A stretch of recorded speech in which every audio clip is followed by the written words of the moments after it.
देखिए, अभी राधिका जी ने कहा कि नेशन नोस, तो नेशन इज ऑलरेडी नोन। देखिए, द्वापर और आज की मतलब उसकी अगर आप तुलना देखें, बहुत अच्छी बात कही राहुल गांधी जी ने कौरव की, पर कौरवों की महाभारत का मुख्य केंद्र कौन था? एक युवराज था जिसे येन केन प्रकारेण सत्ता हासिल करनी थी। और उसको सत्ता किसके आधार पर हासिल करनी थी? धृतराष्ट्र, जिनकी आंखें बंद थीं। यहां धृतराष्ट्र नहीं है पर गांधारी हैं, जिनकी भी आंखें बंद हैं, माता गांधारी, जिनको एन केन प्रकारेण अपने पुत्र को स्थापित करना है।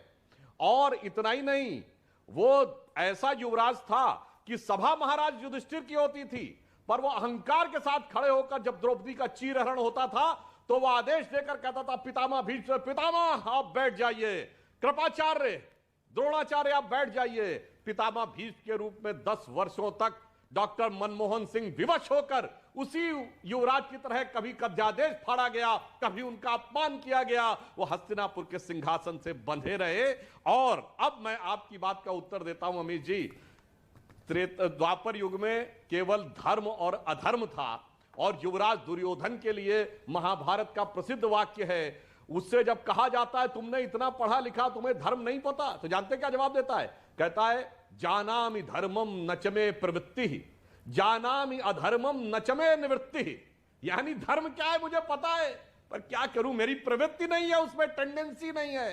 अधर्म क्या है यह भी मुझे पता है, पर क्या करूं, उससे निवृत्ति नहीं है, उससे मेरी मुक्ति नहीं है। वैसा ही दिखाई पड़ रहा है आज के इस युवराज का स्वरूप। और मैं अंत में एक बात और कह दूं कि यदि यह कहते हैं कि पुजारी और तपस्वी की बात, तो स्वर्ण मंदिर तो मंदिर है। मंदिर में आप अरदास करने, पूजा करने जाते हैं, या इससे पहले जो आरती कर रहे थे, या तपस्या करने जाते हैं?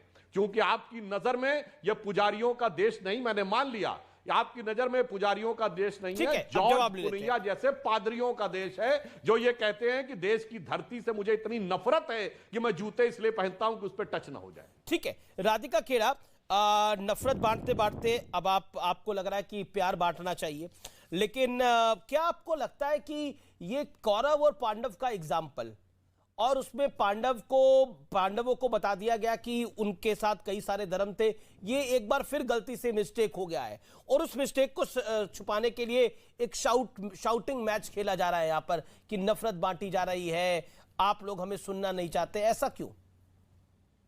इतनी कमजोर तो नहीं है? देखिए, आपको जो बोलना है बोलिए। आप बार बार बोल रहे हैं, सुधांशु जी ने भी कहा जनता देख रही है। बिल्कुल सुधांशु जी, जनता देख रही है, इसलिए आप लोग 3 से 1 पे आ गए। सिर्फ गुजरात ही बचा पाए, हिमाचल भी बाय बाय हो गया और दिल्ली भी आपके हाथ से चला गया। बाय इलेक्शन भी आप सारे हार गए। तो ये बिल्कुल सही कह रहे हैं, हम तो बार बार कह रहे हैं, देश की जनता देख रही है, देश की जनता ये भी देख रही है आप लोग किस तरह से नफरत फैलाते हैं, जबकि आपस में जनता के बीच में कोई नफरत नहीं है। कोई भी ये पूछ के नहीं पूछता कि मेरे साथ कौन चल रहा है, वो हिंदू है कि मुस्लिम है, लेकिन लोगों को धर्म के नाम पे आप बांटते हैं। प्रधानमंत्री कहते हैं मैं लोगों के कपड़े देख के उनको पहचान लेता हूं, तो ये बांटना और नफरत फैलाना नहीं हुआ तो क्या हुआ? और मैं फिर बोलूंगी, हरियाणा की जिस धरती पे राहुल जी ने खड़े होकर आपको कौरव बुलाया, बिल्कुल सही बुलाया। कौरवों ने द्रौपदी की इज्जत लूटी थी, और वही आपके मंत्री हरियाणा में कर रहे हैं। संदीप सिंह, आज तक आपने उसको पद मुक्त नहीं किया, और उसके कैबिनेट उससे छीनी नहीं गई, उससे मंत्री पद नहीं छीना गया।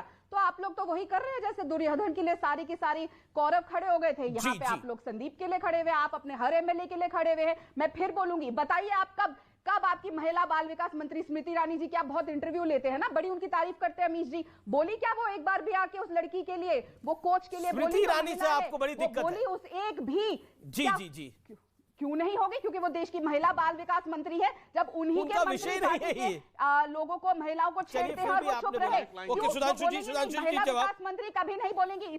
इतने बड़े बड़े सिलेंडर लेकर जो महिला बैठती थी, आज वो अपनी बेटी पे आती है तो फटाफट आ जाती है, अपने पे आती है तो फटाफट आ जाती है। देश की बेटी बेटी नहीं है, उन्नाव पे चुप रही। आज जो दिल्ली में जहां पे इनकी शासित पुलिस है, जहां पे देश की सुरक्षा इनके हाथ में, विषय पर रहिए ना आप अलग विषय पर जा रही है, फिर भी वो चुप क्यों नहीं?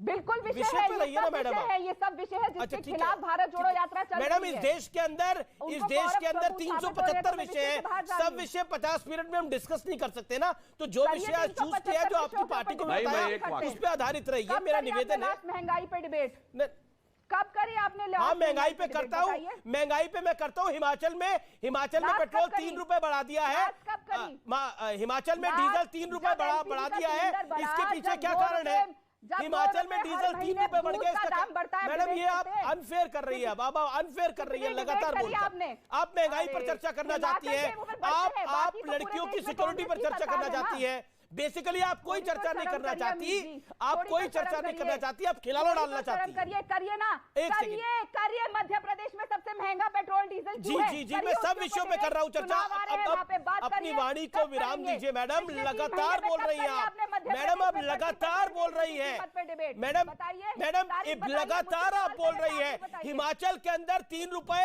हिमाचल के ना, अंदर कब करी 3 डिबेट? रुपए डीजल महंगा हो गया। जब मध्य जयराम रमेश से प्रदेश पूछा गया, में उन्होंने बोला तो मैं क्या सबसे जवाब महंगा दूंगा, पेट्रोल डीजल हिमाचल के बिकता है, मुख्यमंत्री उसके जवाब ऊपर देंगे। आपने पॉइंट तो कितनी ये है। डिबेट करी? ऑडियो डाउन करिए। सुधांशु त्रिवेदी जवाब, सुधांशु त्रिवेदी जवाब। 40 सेकंड सुधांशु जी, बाकी भी कई मेहमान वेट कर रहे हैं। देखिए, बस 3 वाक्यों में समाप्त करता हूं। हिमाचल में 3 रुपए डीजल महंगा हो गया। अरे इब्तिदाए इश्क है, रोता है क्या, आगे आगे देखिए होता है क्या। महीना भर नहीं हुआ, इनकी कारगुजारी सामने आ गई। और जो महिलाओं के बारे में बोल रही थी राधिका जी, मैं पूरी जिम्मेदारी से पूछना चाहता हूं। मैं तो दर्जनों उदाहरण गिना सकता हूं, नैना साहनी के भट्टी में फूके जाने, तंदूर में फूके जाने से लेकर भंवरी देवी तक। मगर मैं पूछना चाहता हूं, जो एलानिया हुआ उस पर क्या किया गया था? जब कश्मीर में बाकायदा ऐलान कर दिया गया था कि छोड़ के चले जाओ कश्मीरी हिंदुओं और अपनी बेटियों को छोड़ जाओ, और उन लोगों को आपने बुला के प्रधानमंत्री कार्यालय में उनसे बातें की है। शर्म आनी चाहिए। भारत के इतिहास में कभी ऐसा नहीं हुआ। पूरी कौम के साथ लाखों लोग छोड़ के चले जाओ, हजारों लोगों को गिरजा टिक्कू का काट दिया गया, बलात्कार करने के बाद सर आरे से काट दिया गया, उस आदमी के साथ बैठ के बात किया है। जनाब, ये जितने भी स्वांग और ढोंग करने से ये कड़वे यथार्थ छुप नहीं जाते हैं।